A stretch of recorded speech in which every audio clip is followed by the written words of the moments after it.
Hello, everyone. How are you? Welcome. I've just been thinking, Mimi, in the course of today's conversation, I was just thinking about Deborah's story, the little girl that was stoned to death in school and burnt. And I began to ask myself, where was the family? Where is the role of family in preserving humanity? And that brings us to today's conversation, family, the production unit of the society. So welcome to today's conversation. It's Relationship Clinic with Angie, your girl, and my husband. And I'm Rich. It's good to be here. Yes, it's good to be here. It's always a privilege to come to your place. Oh, before we continue, subscribe. This is our YouTube channel, Keeping Marriage Alive Initiative. On Facebook and Instagram, we're Keeping Marriage Alive. Twitter, AliveKMA. You can also send us email via info@keepingmarriagealive.com or angieandrich@keepingmarriagealive.com. It's always a privilege to hear from you. So today we are discussing family, the production unit of the society. The truth is, whatever you see in the larger society, it came out from one family or the other. And those potentials were nurtured and built, now it manifested. Both good or bad. Yes. So, And that's why there is we replicate what we have said. But we can change the narrative when we decide that, okay, this is what we see and know, but what is the truth? That's why if you notice, certain tribes have a pattern, the way they replicate things, different from the other pattern. It started from one family. They saw something, they assumed it was everything, and began to move with it. But today I want to ask you, what's the truth? What's the role of family in building a society? And I hope that with these few minutes we will share, you will get certain strong reasons to rethink your role in the family unit. So the family consists of mother, father, children. And in African society involves grandchildren, extended family. Exactly. And the culture can run right around several generations without anybody asking any question or even challenging it. Is this the truth? Why are we doing this? Is this beneficial to everybody? Will it improve the society? And when we say family is and I agree with my husband, when I say family is the production unit of the society, what we are saying to you, if family entitles mother, father, children, and maybe even those living with us, extended family, now when we come outside, how we manifest, how we exhibit character was what we have already trained or have seen in our home. So I remember a story my daughter shared, and it just came to my mind right now, Mimi. Our daughter came back, I think she was in SS1 or SS2, and she was wailing. And I said, what is it? She was made the lead debater of their team in school. And while they were talking, the guys in her group refused to speak. And when, after the meeting, they asked them why, they said, women are not meant to speak, lead like that. And for a few minutes, I couldn't get it. So they sabotage her effort. But where did they learn that thing from? It wasn't in school. Yeah. It was at home, where they were told certain things that were wrong. So number one is, what kind of society do we want? That's the first question. Exactly. What role would the family now inculcate or play to deliver that kind of nation or society? That means she must be very careful what we produce in those homes. Yes, very. Both the father and the mother should take charge and make sure it's the truth they stand for and they exhibit. Exactly. Not just what they want or what they prefer or what the customs of society or but what is the truth? What will endure in generations to come? Because look at what's going on in Nigeria, the killings, the corruption, poor leadership. Absolute loss of value for human life. Absolutely, any little thing they're killing you, they're stoning. I mean, it ought not to be that. But let's look at it. Where is correction? Where is rule of law? Lawless and But it began in the family. We're in the family, and I'm speaking to we fathers and to we mothers, where we sit down and say, as leaders, nobody should correct our mistake. Can you imagine? Yes, that? We live above the law. As far as you're can leader, fix a law, then we live above the law. It doesn't. So a father fixes a law that this is the time everybody should be home, but he's home 5 hours after. What have you told your family? That law is invalid. No. What the man is even saying to the family is that this law is only for a set of people and is not for leaders. Okay, he's exempt from the law. Yes. So the leader is exempted. So we have people growing into the system and are aspiring to be leaders so that they will be exempt from the law. Do you see? Something you thought was only affecting your small space has affected the nation. Then you have where they say, don't speak to your elders, don't ask them questions. We have manipulated honor, respect of elders as being silent, and that's death of our nation. How many times would the young ask, or the youth ask, what is going on, and we call it rebellion? Where did we learn it? From home. Instead of sitting down to explain to them, put them through, or even discuss with them and catch new ideas. Exactly. We just shut them up. No, don't talk like that to an elder. And the elder knows nothing. Knows nothing. Or maybe what you know is no longer valid for this generation. But if you ask the youth, they can just give an idea that can still bring validity of what your ideas are.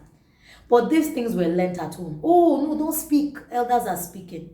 But our nation, these family things we have inculcated, has destroyed our nation. Should we continue that way? No. There must be a change. There must be a change. So the society we have today is simply the failure of the family unit. So today we are asking, can we go back to the drawing board and say, what is family meant to do? Family should have in mind that they are the driver of values in every society. Yeah. The family see, the church is inculcated, every religious body is inculcated by family. That's the family. Yeah. So whatever is driven, whatever is taught in any religious body, especially in the church, is taken from that place into the family and utilized or trained or imputed. Yes. So the family is the driver of every value. And we must stop leaving the teaching of our children to just school, to the environment. There's something called home training. That's the one that sinks in more.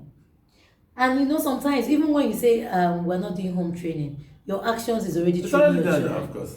We have shared in a vacuum. We have shared earlier how I told my son some years ago. Maybe you remember that story, to go and cook, and he said cooking is for women. I said me. That he thought cooking is for women only. Because it was just I and my daughter always in the kitchen, and I think we had some nannies before then, and they were all women. So I think my husband came back and we looked at our environment and we spoke to each other. Yeah. Cooking is a survival skill. Yes. It's not a gender skill. Everybody should know how to cook. And in times of emergencies, everybody can chip in there and get things done. So I had to go into the kitchen every Sunday. We and the boys, we cook for the family.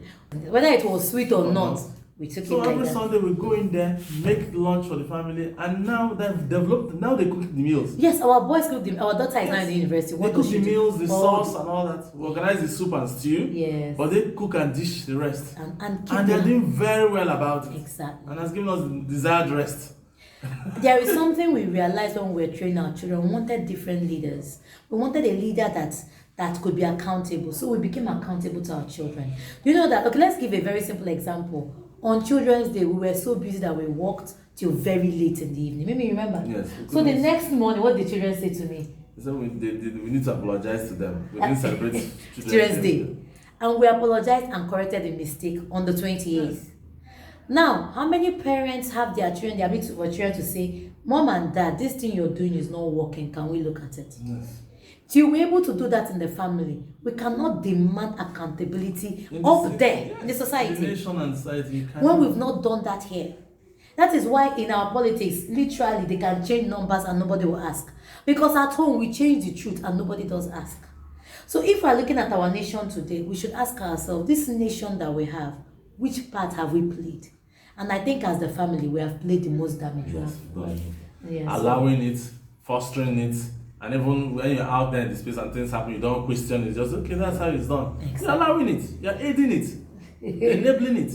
So we're going to ask you 3 questions. And we want you to go home with it this weekend and think about it. The first question I want to ask you is, how is leadership run in your home? Is leadership one person's voice, or leadership the voice of everyone? Collective, while you now make a decision with everybody's input and the best idea that will run the marriage or family. Is that what you do, or is your voice final? And most importantly, do you follow through with what people agreed upon? Exactly. Everybody being accountable and subject to it, with you showing an example about it. So leadership is not one voice command. It's not authoritative. It's a relationship of influence where we gather together and have a sense of ownership, where we believe that you are our leader, but it's not that you are superior. Our children, we don't believe we are more superior than our children. And it is the greatest gift you can give anybody, because they come out confident, are able to become, because they are the leaders of tomorrow. Able to initiate changes in the wider space. Exactly. Because they've started initiating changes even from the family, and they allow them express themselves. So with that in mind, we come to the second question. Are you good followers? Have you taught citizenship in your house? Citizenship is not taught in schools. It's taught here at home. How do you speak about Nigeria, your nation? How do you speak about whatever nation you belong to? Do you speak only about the problems without solutions? Or do you tell yourself and your children that as far as this comes to your abode, that you be a solution provider? Every nation worldwide has situations, has problems. Exactly. It's how they look at it. Are you looking at it to solve it? Are you looking at it to complain and magnify it? That's it. So as a body, as a family, now ask yourself, when you speak and belittle your nation without providing solutions or a hope for the future, how can our children invest in our nation? These questions we are asking you today to deliberately ask yourself. Take a check. In my house, we discuss Nigeria, because I am from Nigeria. I don't know which nation you're watching from, and you can comment and share your issues. We have a lot of issues in Nigeria, but I tell my children, these are the issues, but you and I can provide the solution. And that the nation, if we continually do right, our little contribution can bring a better change tomorrow. And you see, when you tell them about solution provision, they have hope. But if you complain and gamble the whole thing, they become hopeless. They are thinking of how to and when they I like that word japa. But when you now tell them only the bad thing, not only the japa, they stop being contributors to the good of the society. And we don't need that. You and I, when we were giving Nigeria, it was better than this. Why must we give it worse than it is right now? We should bring contributors, good contributors to the nation. And the third question we have to ask you is, what's your vision for your family? We complained some years ago about our beloved leader, who, when we had issues in our nation, could not address us immediately. Vision in the family helps things to be addressed accordingly. What are the goals you want to achieve? Is when you learn to have goals collectively as a family and put roles that everybody should work with, that we now understand how to work goals in our leadership space. Everybody in the family is a leader in their own right. A father is the cumulative leader. A mother translates that leadership information to the children. Coordinates everything. The children, even the eldest child has a delegation. The youngest. So when we live like that, when we go out on the outside space, where we now become leaders in our small space. Okay, so this as we said, vision is the way forward. Every family with the vision that includes developing the nation is a family who understand that they are the production unit of the society.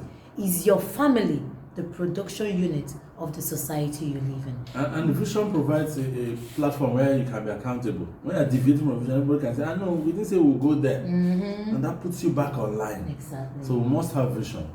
So today as we leave, we want to remind you, your role in the family unit is to preserve the sanctity, the journey of the nation. So today, go forth, ask what kind of nation do you want? Begin to inculcate those values and that vision in your family.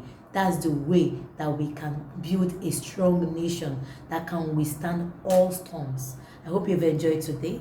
Be a citizen, a good citizen of your family. Be a great citizen of your nation. Don't forget to join us. Maybe any last words before we leave here? Yes, you must remember that be careful of what you are producing. Your children might not hear all what you say, but they will watch and see all what you've been doing. Exactly. And they will replicate it. As we say in all our videos, for when a parenting thing is in it, and family is also about parenting, we say win for the children. I say to you, win for the children, win for the next generation, win for your nation. Stop complaining about the nation. Begin to provide solutions in your own immediate family. Remember, family is the production unit of the society. Thank you so much. Hey, don't touch that dial. It's our World Keepingmarriagealive initiative, our anniversary and awarded here, June 26th, Sunday, June 26th. Make it a date. Call +2347088765212. I repeat, call 2347088765212 to reserve your ticket for a wonderful time of fun, awards, learning, and of course, buffet. Can't wait to see you there. Bye. God bless you. Don't forget to tweet, follow, send emails. We love you. Bye.